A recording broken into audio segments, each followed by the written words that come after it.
मोहम्मद अशरफ बने सीतामढ़ी जिले के ब्यूरो चीफ और वहीं मोहम्मद रागिब अमोर तहसील के रिपोर्टर बने। दोनों ने RH न्यूज़ 24 के साथ जुड़कर अपनी तहसील और जिले की गहरी समाचारों को साझा करेंगे।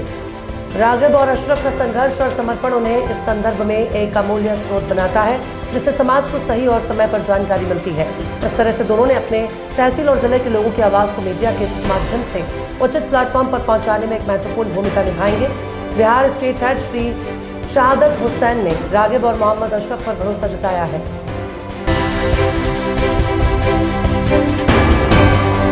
मध्य प्रदेश की डॉक्टर मोहन यादव सरकार के लिए आगामी लोकसभा चुनाव किसी चुनौती से कम नहीं होगा।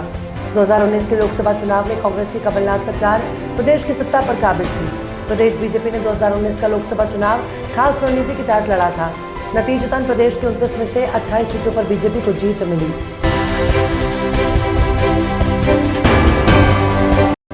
उत्तर प्रदेश स्थित रामपुर लोकसभा सीट को लेकर समाजवादी पार्टी रणनीति बना रही है, जबकि आजम खान, अब्दुल्ला आजम खान और आजम खान की पत्नी तंजीन फातिमा जेल में ही हैं। ऐसे में उनके परिवार से किसी का इलेक्शन लड़ना नामुमकिन माना जा रहा है। इस बीच सूत्रों ने दावा किया कि रामपुर लोकसभा सीट से आजाद समाज पार्टी के नेता चंद्रशेखर ताल ठोक सकते हैं।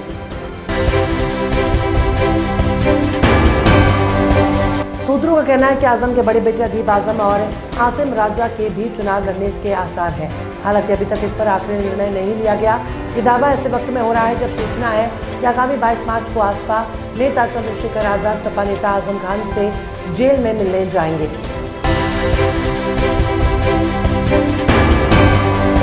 बीजेपी के गढ़ में शिवसेना उद्धव ठाकरे गुट बड़ा खेल खेलने की तैयारी में है। चर्चा है कि मुंबई उत्तर लोकसभा क्षेत्र में उद्धव ठाकरे किसी पुराने शिव सैनिक को मैदान में उतारेंगे। उत्तर मुंबई लोकसभा क्षेत्र के महाविकास अघाड़ी सीट आवंटन में शिवसेना के ठाकरे गुट में आने के बाद उम्मीदवार के तौर पर विनोद घोसालकर के नाम पर चर्चा हो रही है। पूर्व मुख्यमंत्री भूपेश बघेल ने पीएम मोदी के बयान पर पलटवार किया। उन्होंने 400 पार के दावे को खोखला बताया। भूपेश बघेल ने मंगलवार को कहा कि बीजेपी के राम मंदिर का मुद्दा उठाने से लोकसभा चुनाव में कोई खास फर्क नहीं पड़ेगा। उन्होंने विश्वास जताया कि विपक्षी गठबंधन इंडिया को अगली सरकार बनाने के लिए स्पष्ट बहुमत मिलेगा।